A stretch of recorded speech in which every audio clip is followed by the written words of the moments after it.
Yeah.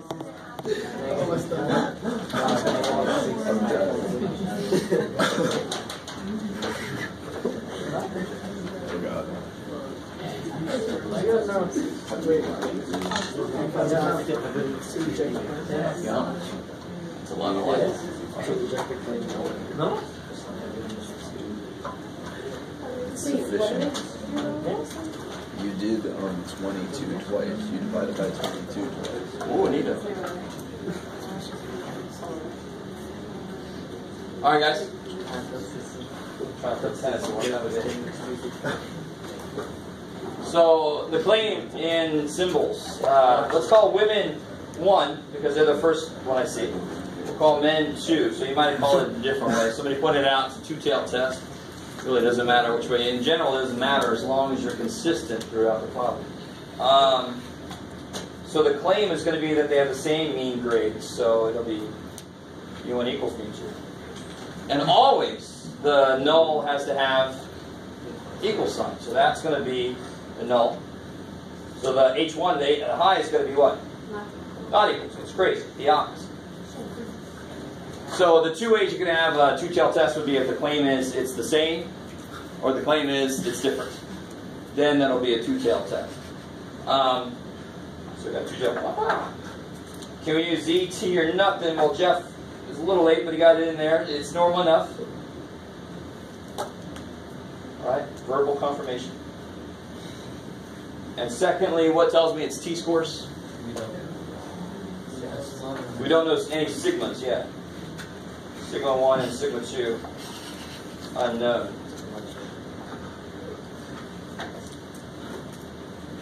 I like it. So now we know it's going to be a two-tailed test. We know alpha is 0.05. You can look here.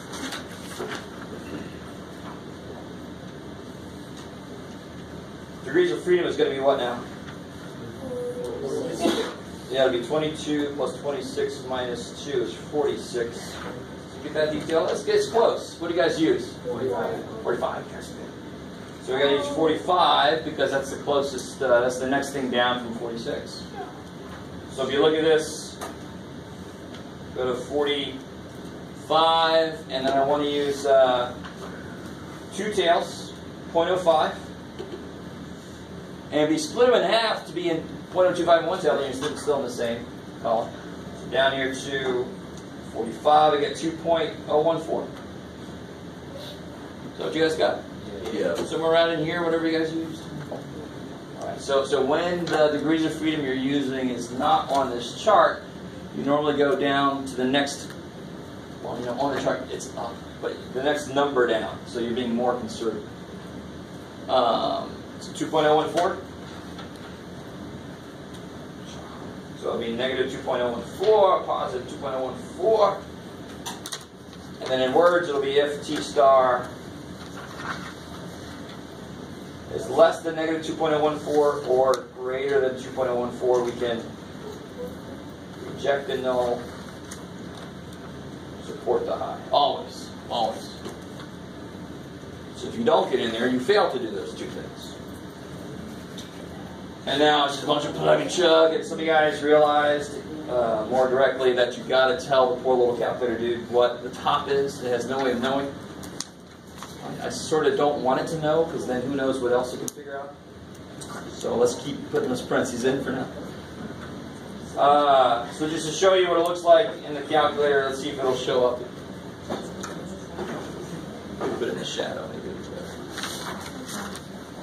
So this would be 82.4 minus 84.5 in parentheses, so it knows the top is divided by, where'd it go? 12.571 squared divided by n1 was 22 plus 8.55 squared divided by, get a 5 in there, divided by 26, negative 0.664.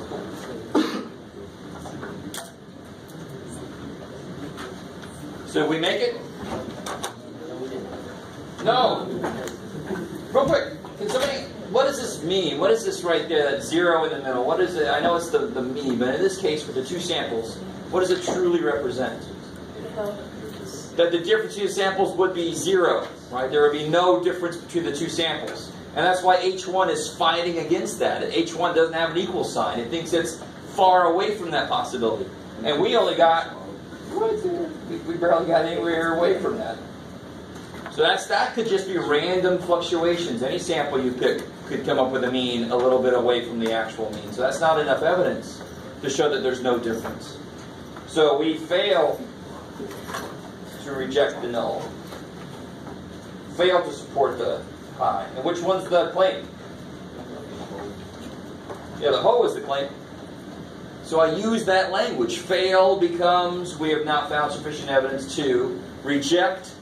Never say HO or H1 in the conclusion. Just replace it with what the claim was. And you can just exactly copy from the problem. So we say we have not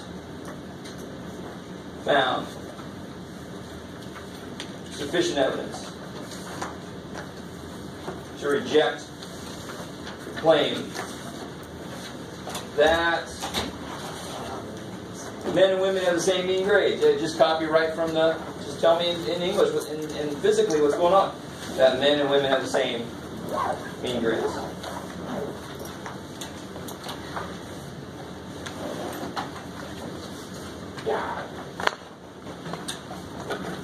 Alright, that is roughly English. Approximately English. Alright, that's good. I promised you I'd let you out early.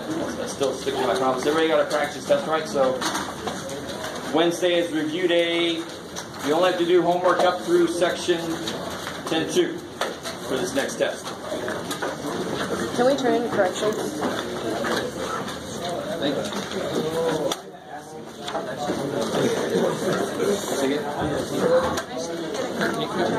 No, this takes me. Yeah.